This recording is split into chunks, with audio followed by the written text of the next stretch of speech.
Assalamualaikum warahmatullahi wabarakatuh. Di sini saya akan mempresentasikan tugas besar praktikum sistem pembangkit dan energi terbarukan. Sebelum itu, perkenalkan nama saya Anik Juliana dengan NIM D400190051 dari kelas D. Nah, di sini kita akan membahas tentang perancangan sistem microgrid. Langsung saja untuk yang selanjutnya yaitu dengan pengertian microgrid.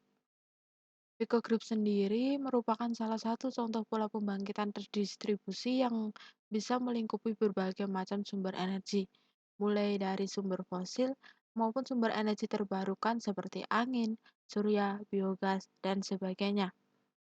Secara definisi, microgrid merupakan sistem interkoneksi beban dan berbagai macam sumber energi yang terdistribusi. Sebagai satu sistem microgrid dapat beroperasi paralel dengan sistem interkoneksi yang lebih besar atau beroperasi mandiri. Microgrid merupakan bagian dari suatu sistem utama yang memiliki keunggulan pengaturan terhadap dirinya sendiri. Sehingga apabila terjadi gangguan pada sistem utama microgrid, masih dapat menjalankan fungsi pembangkitan dan penyaluran sendiri untuk melayani beban. Untuk yang selanjutnya yaitu untuk mensuplai beban dengan kapasitas sebesar 170 kVA, yang dimana pembangkit listrik tenaga surya atau PLTS, yaitu kapasitas dayanya sebesar 100 kWp. Untuk pembangkit listrik tenaga bayu atau PLTB, kapasitas dayanya sebesar 20 kVA. Untuk pembangkit listrik tenaga mikrohidro dengan kapasitas daya sebesar 49 kVA, dan untuk yang terakhir yaitu pembangkit listrik tenaga diesel atau PLTD dengan kapasitas daya sebesar 20 kVA. Nah, untuk selanjutnya yaitu perhitungan beban. Beban yang disuplai oleh sistem microgrid yaitu berkapasitas 170 kVA dengan perbandingan untuk yang pertama yaitu infrastruktur infrastruktur desa itu 10 kVA, yang kedua yaitu kebutuhan listrik rumahan 160 kVA. Untuk selanjutnya, untuk menghitung total konsumsi beban, untuk yang pertama, total konsumsi per hari itu 283 kWh per day dengan rumus yaitu total konsumsi energi per hari dibagi 100% dikurang 40% atau sama dengan atau bisa disebut dengan total konsumsi energi per hari dibagi 60%.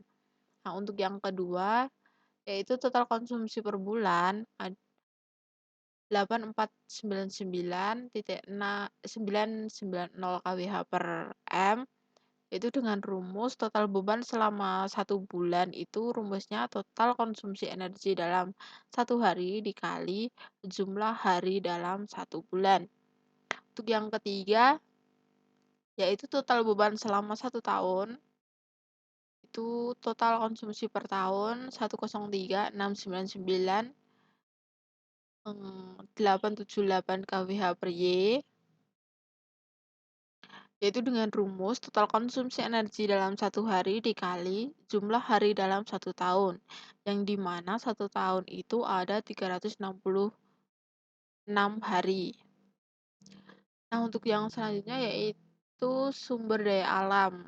Ini adalah tabel dari sumber daya alam. Untuk bulannya sendiri yaitu berawal dari bulan Januari sampai dengan bulan Desember. Di sini saya akan menjelaskan kecepatan anginnya. Di sini ada data kecepatan angin dengan satuan meter per sekon. Untuk yang sebelumnya itu satuan awal kecepatan angin yaitu dengan satuan K-knot. Nah, sebelum ke meter sekon kita harus mengubahnya dulu, yaitu dengan 1 K-knot itu sama dengan 0,5144 meter per sekon. Jadi, untuk mendapatkan hasilnya yaitu dengan mengalihkan dengan 0,5144 meter per sekon. Bisa dilihat data seperti pada tabel berikut.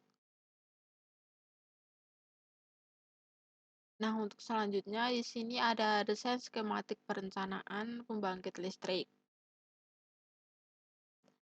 Nah, di sini ada dari push DC dan di sini ada dari push AC. Nah, di sini untuk yang ini ada beban ada 283.000 kWh per D dengan 52,54 kW peak. Nah, untuk di sini kan DC, di sini ada SG 200M dan di sini ada iron. Nah, untuk di bagian AC sendiri ada Natel 49, ada eh, EO20. Nah, langsung saja kita ke yang selanjutnya.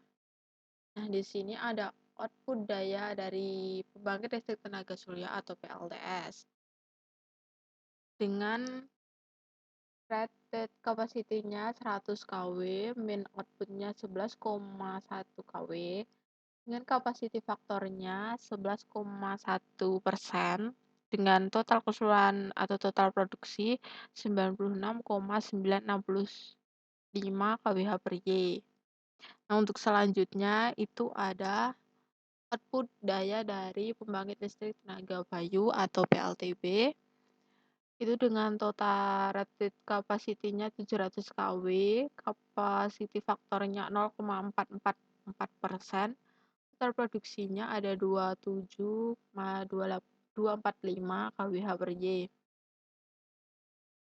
Selanjutnya ada output daya dari pembangkit listrik tenaga mikrohidro atau PLTMH, itu nominal kapasitinya 6,51 kW, kapasiti faktornya 76,5%, total produksinya 43,652 kWh per Y. Nah, untuk yang terakhir itu ada output daya dari pembangkit listrik tenaga diesel atau PLTD. Bisa dilihat dengan data ada 3 tabel. Ada electrical production-nya 6,896 kWh per Y dengan MIM electrical output-nya 8,08 kW. Dan lain sebagainya bisa dilihat sendiri pada gambar. Mungkin itu penjelasan pada presentasi tugas besar praktikum saya. Kurang lebihnya mohon maaf. Wassalamualaikum warahmatullahi wabarakatuh.